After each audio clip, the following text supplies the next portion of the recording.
ओम नमः सुदेभ्यः। जय श्री ओम नमः सुदेभ्यः। ओमकारं बिंदु संयुक्तं नित्यं ध्यायन्ति योगिनः कामोदं मोक्षदं चैव ओमकाराय नमो नमः। अविल शब्द घन उघ प्रक्षालित सकल भूतल मल कलंकः मुनि विरूपासित तदन अज्ञान तिम्रांधस्य ज्ञानांजन सलाक्या चक्षुरण मीलितमेन तस्मै श्री गुरुवे नमः। तस्मै श्री गुरुवे नमः। तस्मै श्री गुरुवे नमः।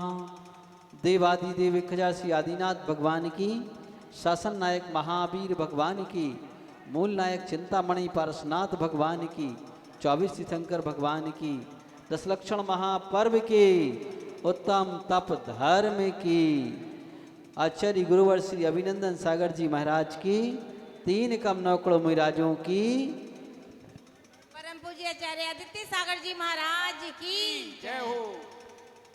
देखिए अभी प्रधान जी कह रहे थे कि भाई अगर उसमें से थोड़ा सा भी अगर आपने स्वीकार कर लिया तो जीवन सुधर जाएगा। और थोड़ी बात तो वैसे लोग मान ही लेते हैं ना। अभी अशोक जी ने भी थोड़ी सी बात मान ली ना, क्यों एक जन मान ली ना, थोड़ी तो मान ली। हाँ। तो आज वह महान तप का दिन है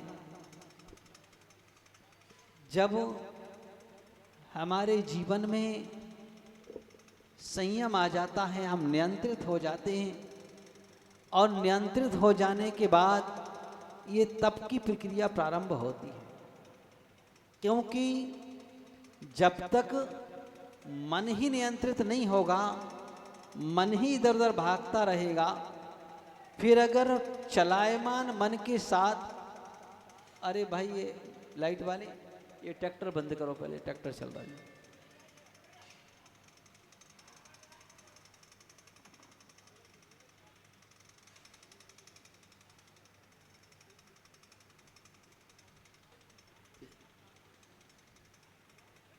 हाँ, तो बतलाया जा रहा था कि यहाँ पर कि जब तक हम तप को अंगीकार, कि जब तक हमारे जीवन में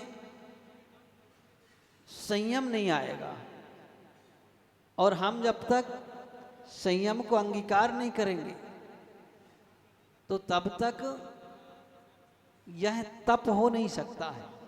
क्योंकि तप को करने के लिए मन का नियंत्रित होना सबसे पहले अनिवार्य हुआ करता है।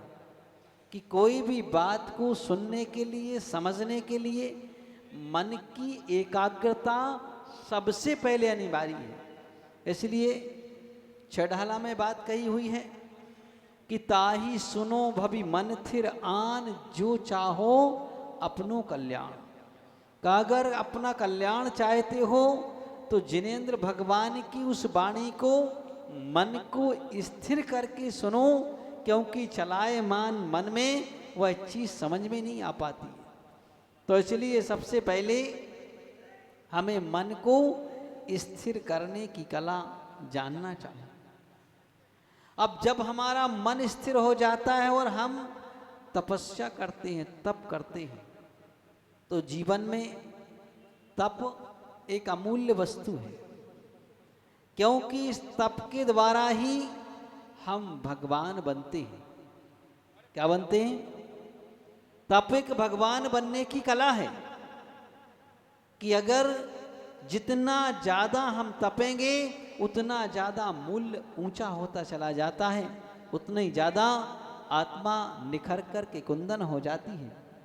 जैसे एक माटी होती है, माटी का सामान्य से कोई मूल्य नहीं होता है, लेकिन जब वही मिट्टी कुम्हार के हाथ में आती है और थोड़ा सा कष्ट सहन करती है,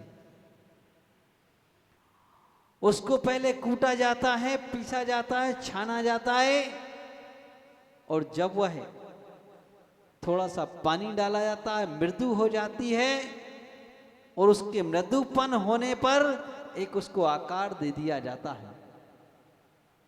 आकार उसमें आ गया, इतना ही काम महत्वपूर्ण नहीं है। जब उसके अंदर आकार आ गया तो उस आकार के लिए थोड़ी सी तपन सहन करना पड़ती है। जब वह अग्नि परीक्षा से उतर जाता है, खरा हो जाता है, फिर जब अग्नि परीक्षा देकर के बाहर निकलता है वह घट, तो लोग फिर उसे अपने हाथों पर उठा करके रखते हैं और फिर उसे जल भर के जमीन पर नहीं रखते हैं, ऊंचे स्थान पर रखते हैं। तो यह उसने ऊंचाई कैसे पाई? थी तो सामान्य मिट्टी, लेकिन उस मिट्टी ने ऊंचाई तप के द्वारा पाई है। तो ऐसा वह तप जब व्यक्ति कर लेता है तो उसकी ऊंचाइयां अपने आप आ जाती हैं। वैसे भी गुड़गांव के अंदर तपस्वियों की संख्या बहुत है। 10 दिन का, कोई 16 दिन का, कोई 5 दिन का, ऐसे।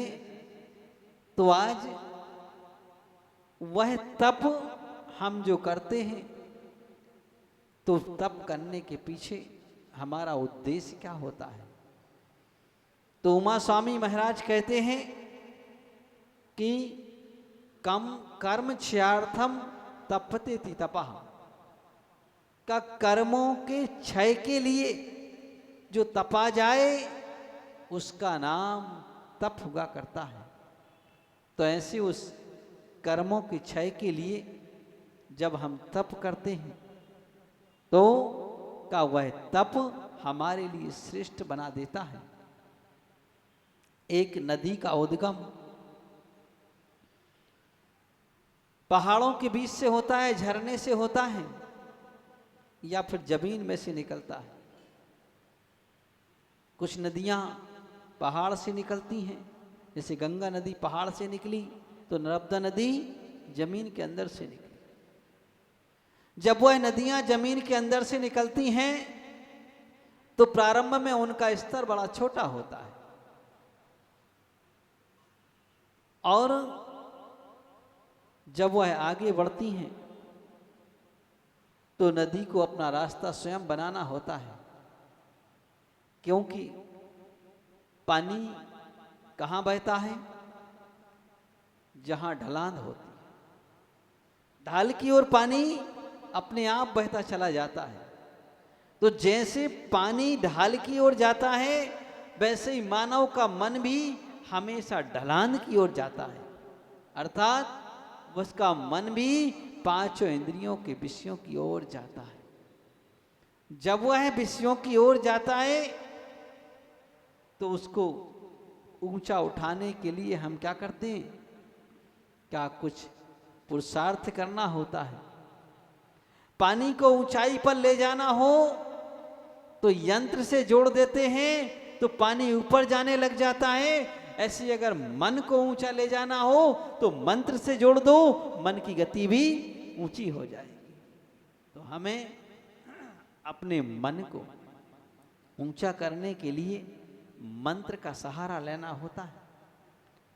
तो वैसे ही का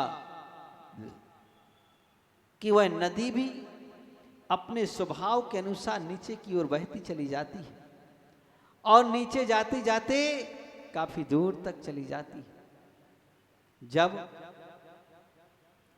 वह बहुत दूर पहुंचती है, उसको अपना रास्ता स्वयं बनाना होता है। क्या है कि सीढ़ियां तो उनके लिए होती हैं जिन्हें छत पर जाना है। आसमां पे है नजर जिनकी, उन्हें अपना रास्ता खुद बनाना है। ऐसी वह नदी भी अपना रास्ता खुद बनाती हुई चल रही थी। कभी जमीन के हृदय को चीरती थी, तो कभी पहाड़ों को चीरती हुई आगे बढ़ती चली जाती थी। चलते चलते उसे एक रेगिस्तान मिल जाता है। जब रेगिस्तान मिलता है तो उस नदी का अस्तित्व समाप्त होने लग जाता है, क्योंकि रेत पानी को अवशोषित कर लेती है। नदी बहुत पुरुषार्थ करती है, लेकिन उस रेगिस्तान के कारण अपना रास्ता बहुत कम बना पाती है। वह सोचती है कि क्या मैं अपनी मेहनत में सफल नहीं हो पाऊं, क्या मैं जिस लक्ष्य को लेकर के, गंतव्य को लेकर के चल रही हूं, क्या उस सागर से कभी मेरा मिलन नहीं हो पाएगा। ऐसा वह विचार करती है और चली जाती है। लेकिन अपने गंतव्य को पाने के लिए लक्ष्य तो बना करके चल रही है, लेकिन संघर्ष बहुत करना पड़ रहा है। ऊपर से सूरज की तपन प्रारंभ हो गई, नीचे से रेगिस्तान सूख रहा है, ऊपर से सूरज तपा रहा है। वह सोचती है कि क्या हमारा गंतव्य स्थान समाप्त हो जाएगा, उस अपने स्थान तक नहीं पहुंच पाएंगे। ऐसा वह विचार करती। और जैसी एक कहावत चलती है कि अगर बच्चे को किसी की नजर लग जाए तो कहा जिसकी नजर लगी हो उसकी गोद में डाल दो, नजर उतर जाती है। ऐसे उसने भी सोचा कि क्या करें, तो बोले हमें परेशान करने वाला कौन? बोले रेगिस्तान। चलो इसी से चल करके पूछ लेते हैं उपाय क्या है, कुछ उपाय हो सकता क्या? तो रेगिस्तान से चल करके उपाय पूछा। बोले बताओ, क्या मैं कभी अपने गंतव्य को प्राप्त नहीं हो सकती? तो रेगिस्तान ने कहा ऐसा करो, तुम जमीन पर रेंगने की अपेक्षा आकाश में चलना शुरू कर दो तो जल्दी से पहुंच जाओ। नदी ने कहा क्यों हमारा इतना उपहास कर रहे हो? हम जमीन पर रेंग कर चलने वाले, और कहां आकाश, वहां तक कैसे पहुंच पाएंगे? तो रेगिस्तान ने कहा ऐसा नहीं है। क्या जमीन पर चलने वाले आकाश में नहीं चल सकते? चल सकते हैं। इंसान जमीन पर भी चलता है और आकाश में भी चलता है। चलता कि नहीं चलता? चलता है ना? क्यों अशोक जी, कौन सा इंसान चलता है आकाश में? क्यों सौदारविंद जी, लगाओ बुद्धि ज्ञान, करो कोशिश। नहीं तो कुबेर बैठे बगल सहायता ले लो उनसे। क्या कौन सा इंसान आकाश में चलता है? देखो कुबेर से सहायता, हमने कहा था कुबेर सहायता ले लो। विद्याधर मानव आकाश में चलता है। तो उन्होंने कहा जब आकाश में मानव भी चल सकता है, पक्षी भी चल सकते हैं, तो तुम क्यों नहीं जा सकते? उसने कहा मैं तो जमीन पर रेंग कर चलने वाले हूं, मैं कहां आकाश में जा सकता? तो रेगिस्तान ने कहा थोड़ा नजर उठा करके देखो ऊपर, कोई तुम्हें दिखेगा। उसने नजर उठाई और नजर उठा करके देखा तो बोले कुछ दिखाई दिया। देखिए आप ये मत कहीं लगना कि नदी भी कहीं देखती किसी को क्या? आंखें तो 4 इंद्री से आती हैं। कितने इंद्री से आती हैं आंखें? 4 इंद्री से। उसके पहले आंखें नहीं होती हैं। लेकिन अपनी बात को समझाने के लिए दृष्टांत है। तो कहा आकाश में देखो। उसने कहा हाँ देखा। बोले कुछ दिखाई दे रहा है? बोले दिखाई दे रहा है। क्या दिखाई दे रहा है? देखो अभी आकाश की ओर कुछ दिखाई दे रहा होगा। क्या दिखाई दे रहा? बादल दिखाई दे रहे। तो उस रेगिस्तान ने पूछा कि बताओ जो बादल आकाश में है वो कौन है? उसने कहा हाँ हैं तो हमारी ही जाति के। कौन है? हमारी ही जाति के, कोई अलग नहीं है। तो फिर तुमने कैसे कहा कि मैं आकाश में कैसे जा सकती हूं? मेरा उपहास मत करो, तुम भी तो आकाश में जा सकती हो। तो कहा हो सकता है भाई, बात ये भी है। तो उस रेगिस्तान ने कहा कि हमारी सोखन और सूरज की तपन तुम दोनों शयन कर लो तो आकाश में अपने आप पहुंच जाओगे। और जब तुम आकाश में पहुंच जाओगे तो तुम्हारा लक्ष्य भी शीघ्रता से प्राप्त हो जाएगा, तुम वहां भी अपने गंतव्य को पार कर जाओगे। इसमें कोई संदेह नहीं है। सागर से मिलने का तुम्हारा लक्ष्य है, तुम सागर में जाकर के विलीन हो जाओगे। तो क्या करना पड़ेगा? एक तो सूरज की तपन, दूसरा रेगिस्तान का सूखन। दोनों सकवन कर लो तो तुम्हारा भी लक्ष्य प्राप्त हो जाएगा। बस वह नदी अगर दोनों चीजों को सहन करती है तो रास्ते में भी उसका मार्ग यहां पर भी बन जाता है, क्योंकि जब पानी बरसेगा तो उसका रास्ता अपने आप बनता चला जाएगा, बनाने की आवश्यकता नहीं होगी।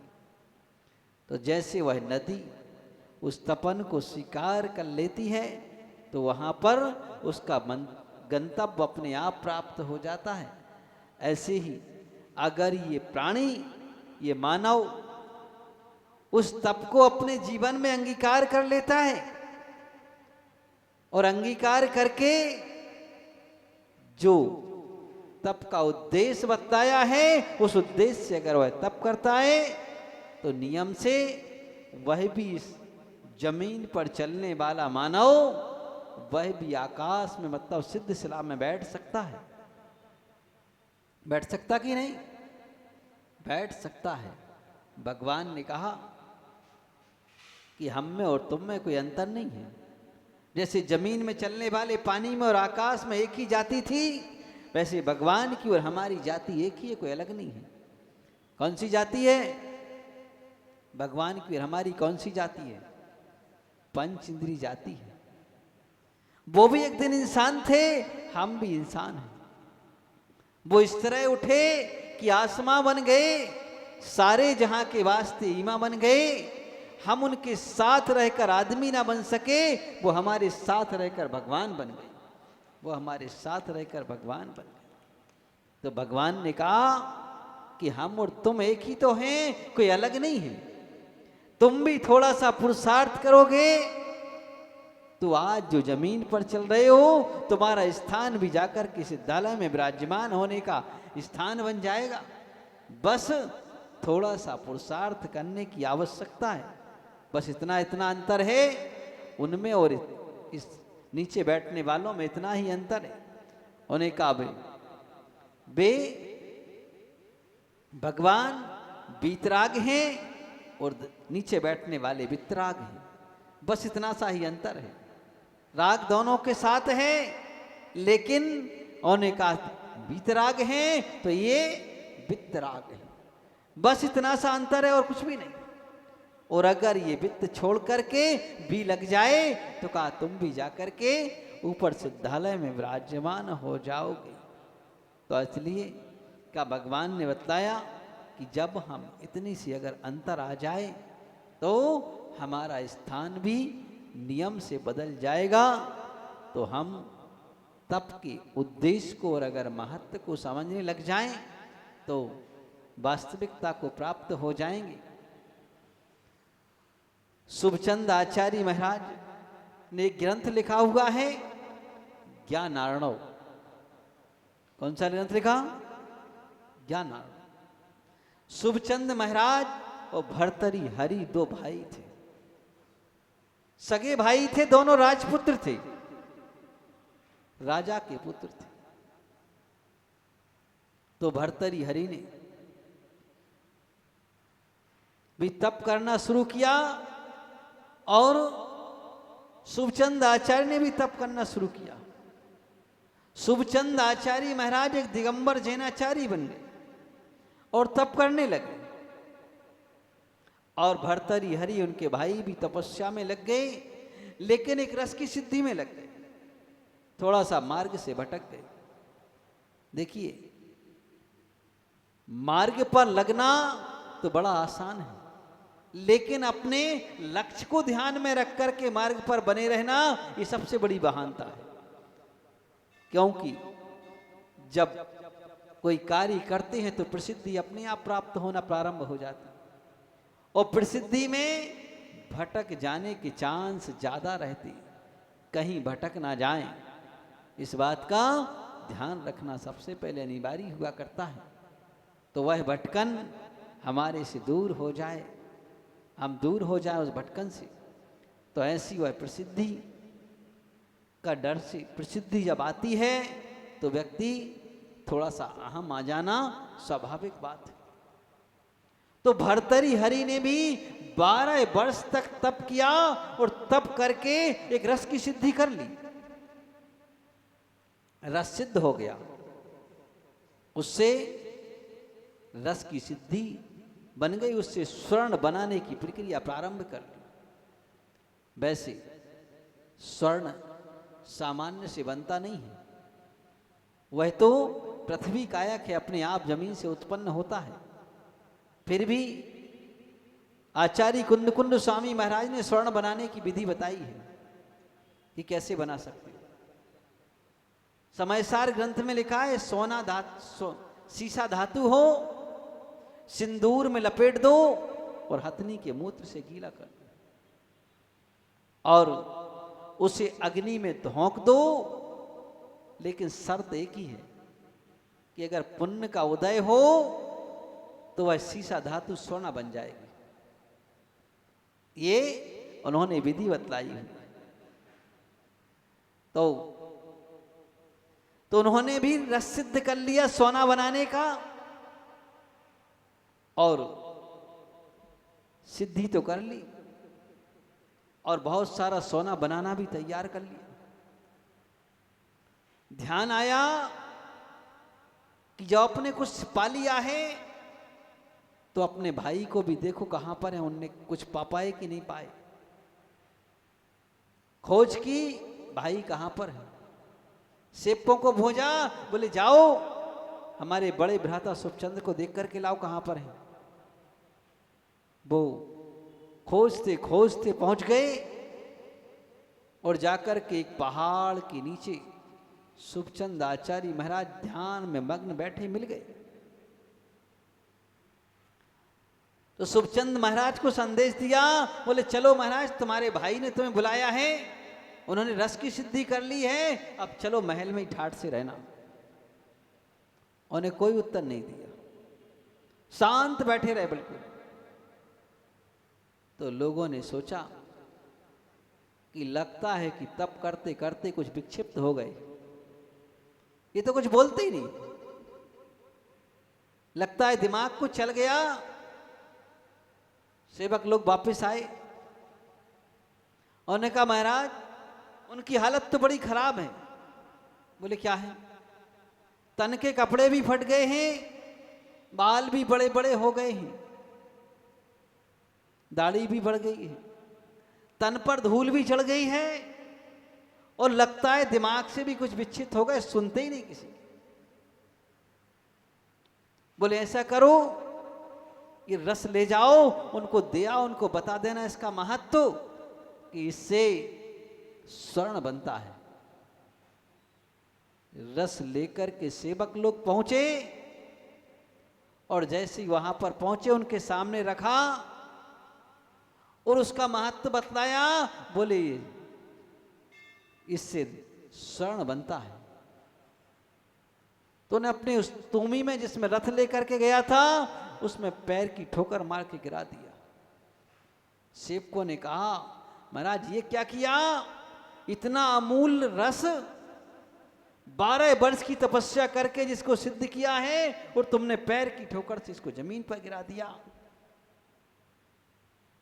उन्होंने कहा लगता है दिमाग से चल गए। अब तो वापिस गए, भर्तृहरि हरि से कहा, बोले स्वामी ये तो अब दिमाग से चल गया और कुछ काम नहीं बचा।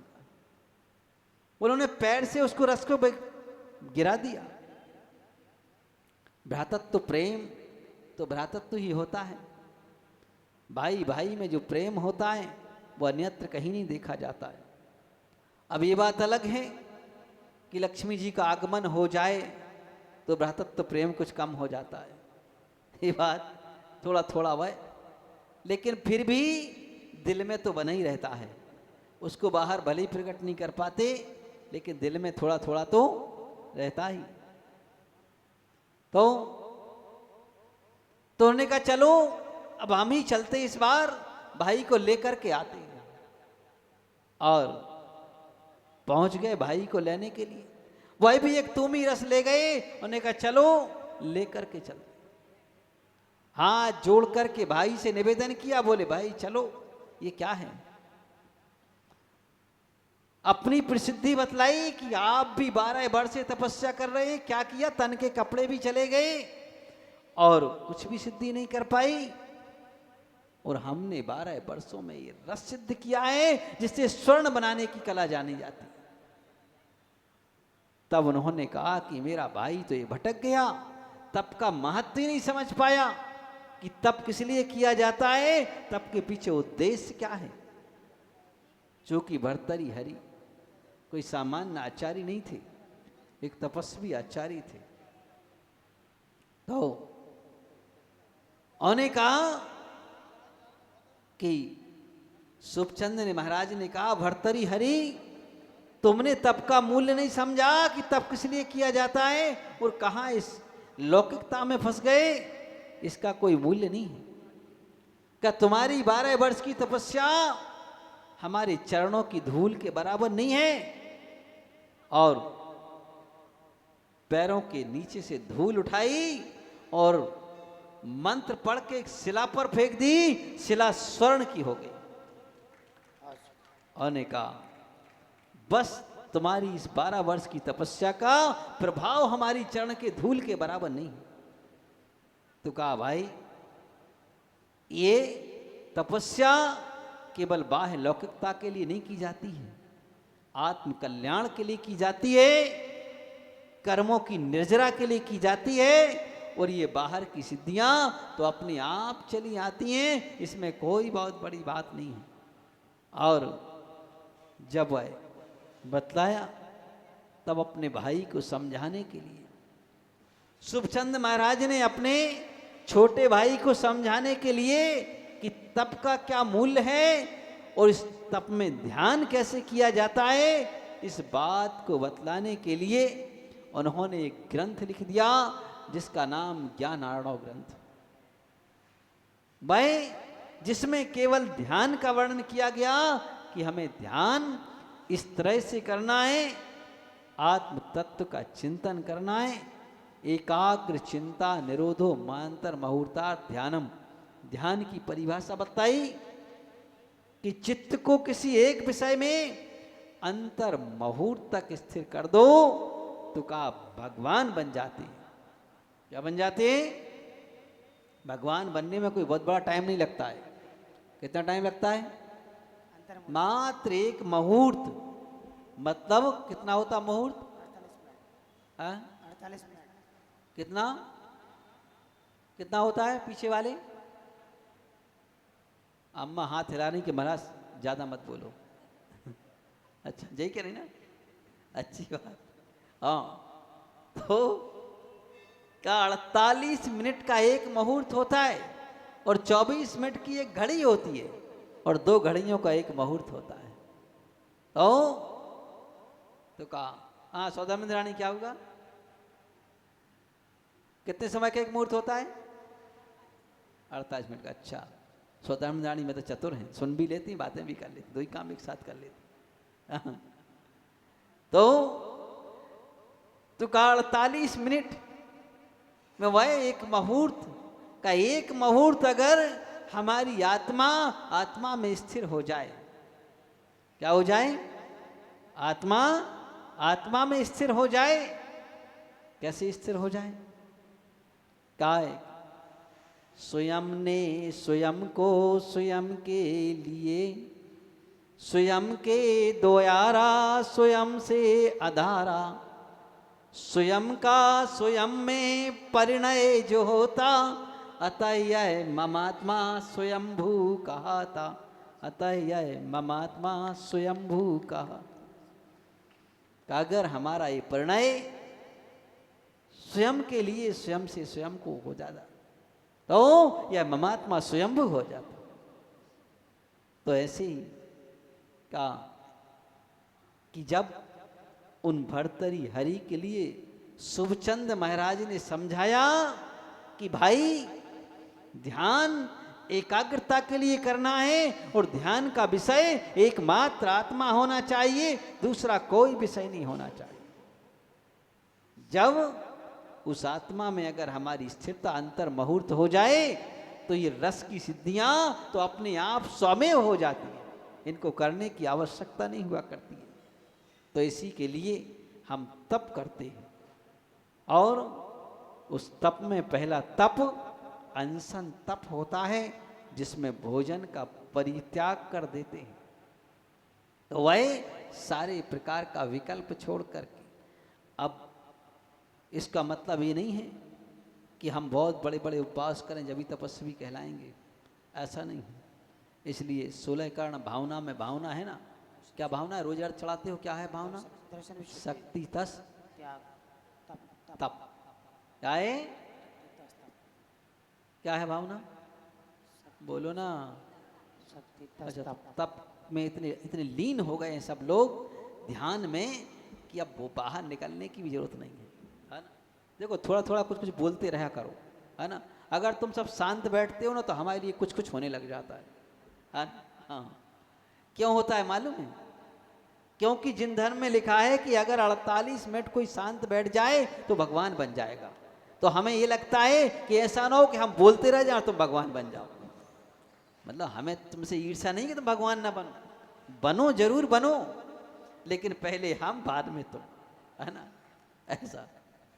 हाँ, तो इसलिए थोड़ा थोड़ा बीच बीच में हम सोचते बोल जाते जाए, नहीं तो ऐसा ना हो कि तुम ध्यान में मग्न हो जाओ और हम बैठे रह जाएं, इधर एक गंदी गुट्टी लगी दूसरी इधर न लग जाए। तो कहा कि उन्होंने तप का महत्व बतलाया कि तप इस तरह से किया जाता है और का तप का विषय एकमात्र आत्म ध्यान होना चाहिए। जब हम बिल्कुल एकाग्र चित्त होकर के बैठें, क्या बैठें? एकाग्र चित्त होकर के बैठें। क्यों अरुण जी कुर्सी बैठ के देख रहे हो? वहां से यहां से उठ को वहां भाग गए।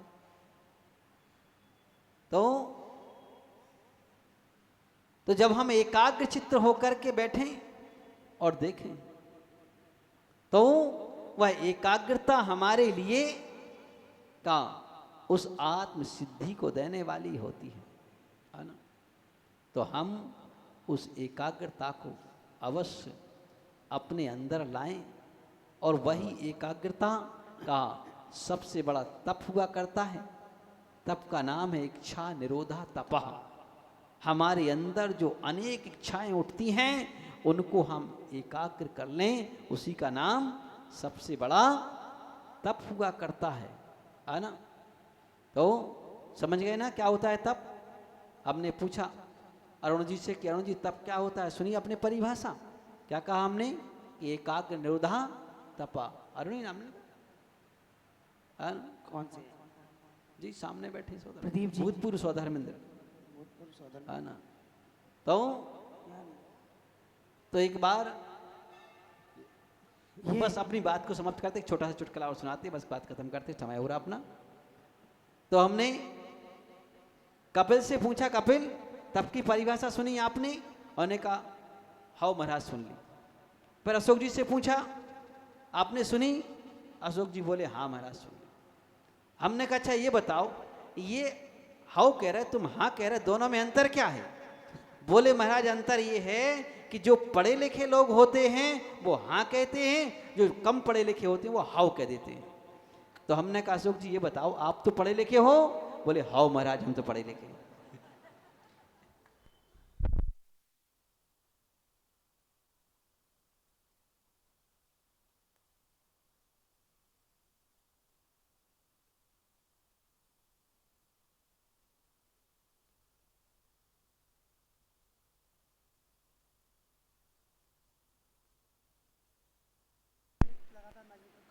वैसे ये तरीका बहुत अच्छा है। जैसे किसी से बोलना बंद करवाना हो ना तो धीरे से माइक बंद कर दो, वो कहेगा भैया हो गया, अपना टाइम हो गया, है ना। तो इस तरह हम तप के मूल्य को समझते हुए कि हम कर्मों की निर्जरा के लिए ये तप करते हैं और तप हमारे लिए एक श्रेष्ठ कार्य हुआ करता है, तो हम यह तप करके और इसके मूल्य और महत्व को समझें, क्योंकि इसी के द्वारा ही आत्मा उत्थान को प्राप्त होती है। और आत्म उत्थान को ध्यान में रखते हुए कि हमारे आत्म उत्थान हो, इस बात को ध्यान में रखते हुए हम अपनी तपस्या करें। और तपस्या के मायने ये नहीं होता है कि हमें बहुत बड़ा बड़ा तप करना है तभी होता है। अब किसी से भूख सहन ना हो, वो कहता है हमसे तो उपवास होता ही नहीं है, हम क्या करें कैसे करें, है ना। हमारे जैसे लोग भी होते ना बहुत सारे, हाँ। तो हम कहते हैं कोई बात नहीं, तप से बढ़कर के, उपवास से बढ़कर के दूसरी चीज भी है। क्या है? क्या है? जो तप के बाद नंबर आता, मतलब अनशन के बाद नंबर आता है, उन्होंने कहा तुम खूब खा लो, जब आखिरी में खाते खाते ऐसा लगे कि एक गिलास और खाना है, बस उसको छोड़ दो आखिरी गिलास को, तो भी तपस्वी हो जाओगे। उसका नाम क्या है? ओनोदर। मतलब पेट में जब खाने की एक गिलास और खाने की इच्छा हो तो वो भी छोड़ दो, अपन भी तपस्वी हो जाएंगे, है ना। तो का इस तरह हम तप की वह परिभाषा को समझें। तप की परिभाषा क्या है कि इच्छाओं का रोकना। जब हमारी बहुत इच्छा हो रही है और खाओ और खाओ और खाओ, तो हमने सबसे पहले भोजन को रोक दिया, इच्छाओं को अपने समाप्त कर दिया, तो हम तपस्वी हो जाते हैं। तो यह तप हमारे लिए भगवान बनाता है, तो हम भगवान बनने की इस कला को सीखें। बोलिए देवादि देवी खजारार्थी चिंतामणि पार्श्वनाथ भगवान की जय। जय बोलिए आचार्य गुरुवर श्री आदित्य सागर जी महाराज की, जिन